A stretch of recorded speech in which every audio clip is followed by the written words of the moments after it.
Hi guys, എന്തെല്ലാം സുഖമല്ലേ? അപ്പോൾ ഇന്നൊരു ലഞ്ച് പ്രിപ്പറേഷൻ വീഡിയോ ആയിട്ടാണ് ഞാൻ വന്നിട്ടുള്ളത്. ഞാൻ അപ്പോൾ പയറല്ല, ബീൻസാണ്. ബീൻസ് കട്ട് ചെയ്തപ്പോൾ തന്നെ മനസ്സിലായിട്ടുണ്ടാവും ബീൻസ് ഉണ്ടെന്ന്.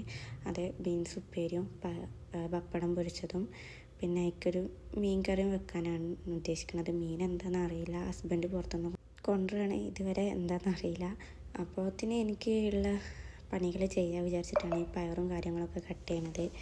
പിന്നെ നമുക്ക് പപ്പടം പൊരിക്കുക, പിന്നെ ചോറും ഉണ്ടാക്കാമല്ലോ. അപ്പം എൻ്റെ വോയിസ് എങ്ങനെയെന്നൊന്നും എനിക്കറിയില്ല. ഞാൻ ആദ്യമായിട്ടാണ് ഇങ്ങനെ വോയിസൊക്കെ കൊടുക്കുന്നത്. മറ്റേ വോയിസ് ആയതുകൊണ്ട് എന്തെങ്കിലും സ്പെല്ലിങ് മിസ്റ്റേക്കും കാര്യങ്ങളൊക്കെ ഉണ്ടെന്നുണ്ടെങ്കിൽ അത് അഡ്ജസ്റ്റ് ചെയ്ത് പോയിക്കോളും. പക്ഷേ ഇങ്ങനെ ഓൺ വോയിസിൽ ഞാൻ ആദ്യമായിട്ടാണ്. എന്തെങ്കിലും തെറ്റും കാര്യങ്ങളൊക്കെ ഉണ്ടെന്നുണ്ടെങ്കിൽ ക്ഷമിക്കുക. അങ്ങനെ പയറും കാര്യങ്ങളൊക്കെ കട്ട് ചെയ്ത്, ഇവിടെ എന്ന് പറഞ്ഞാൽ നിങ്ങൾ എല്ലാ വീഡിയോസിലും കാണുന്ന പാത്രങ്ങൾ തന്നെ ഇവിടെ ഉള്ളൂ. കാരണം എന്താ വെച്ചാൽ ഇത് ഹസ്ബൻഡിൻ്റെ ഷോപ്പിലത്തെ റൂമാണ്. ഈ റൂമിലാണ് ഇവർ ഫുഡും കാര്യങ്ങളൊക്കെ ഉണ്ടാക്കി. ഈ ആണുങ്ങളൊക്കെ ആകുമ്പോൾ നമ്മളെ പോലെ പല പാത്രങ്ങളൊന്നും ഉണ്ടാവില്ലല്ലോ. വിരലിൽ എണ്ണാവുന്ന പാത്രങ്ങളേ ഉള്ളൂ. എല്ലാ വീഡിയോസിലും കാണുന്ന പോലെ ഒരു കുക്കർ വെച്ചാണ് ഇന്നും ഞാൻ ചോറൊക്കെ ഉണ്ടാക്കാൻ പോണത്.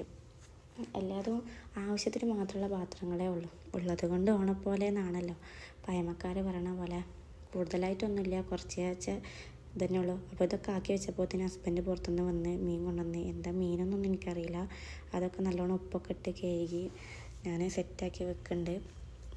ശേഷം ചോറ് ഊറ്റി പിന്നെ മീനൊക്കെ ആവശ്യമുള്ള കാര്യങ്ങളൊക്കെ ഇട്ട്, പിന്നെ വീഡിയോസ് കണ്ട് ആരെയും ലൈക്ക് ചെയ്യാതെ സബ്സ്ക്രൈബ് ചെയ്യാതെ പോകുന്നവരുണ്ടെന്നുണ്ടെങ്കിൽ പ്ലീസ് അതൊക്കെ ചെയ്യുക.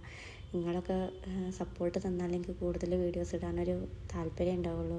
പിന്നെ ഇനി ചെന്നൈയിൽ എന്തൊക്കെ വീഡിയോസ് കാണണമെന്ന് ആഗ്രഹമുള്ളവരുണ്ടെങ്കിലൊന്ന് കമൻറ്റ് ചെയ്യുക. എന്നാലും അതിനനുസരിച്ചുള്ള വീഡിയോ എനിക്ക് ഇടാൻ പറ്റുള്ളൂ. നിങ്ങൾക്ക് എന്ത് വീഡിയോ ആണ് താല്പര്യം എന്ന് എനിക്കറിയില്ലല്ലോ. ഞാനിപ്പോൾ കുക്കിംഗ് ആണോ ട്രാവലിംഗ് ആണോ, ഞാനിപ്പോൾ ഇത് രണ്ടുമാണ് ചെയ്തത്. അതിലേതാണ് നിങ്ങൾക്ക് ഇഷ്ടമെന്ന് എനിക്കറിയില്ല. അപ്പോൾ നിങ്ങളൊന്ന് പറഞ്ഞാൽ എനിക്ക് സപ്പോർട്ടും തന്നാൽ അതിനനുസരിച്ച് എനിക്ക് ചെയ്യാം. അങ്ങനെ മീൻകറി അടിപൊളി ടേസ്റ്റാണ്, നല്ല ടേസ്റ്റ് ഉണ്ട്. നിങ്ങളിങ്ങനെ ഉണ്ടാക്കിക്കണമെന്ന് എനിക്കറിയില്ല. ഉണ്ടാക്കിയിട്ടില്ലെങ്കിൽ ഇതെന്തായാലും ഒന്ന് ഇതേപോലെ ഒന്ന് ഉണ്ടാക്കി നോക്കിയേണ്ടി. കഴിച്ചിട്ട് നല്ല ടേസ്റ്റ് ഉണ്ട്, ഹസ്ബൻഡിനൊക്കെ ഇഷ്ടപ്പെട്ട്. അങ്ങനെ ഞാനും ഫുഡ് കഴിക്കുകയാണ്. ആ പപ്പടവും പയറുപ്പേരി മീനും കൂട്ടി തിന്നാൻ അടിപൊളി ടേസ്റ്റിന്. അപ്പോൾ ഇഷ്ടപ്പെട്ട ലൈക്ക് ചെയ്യുക, സബ്സ്ക്രൈബ് ചെയ്യുക, കൂടെ. അപ്പോൾ അത്രേ ഉള്ളൂ. ബായ്.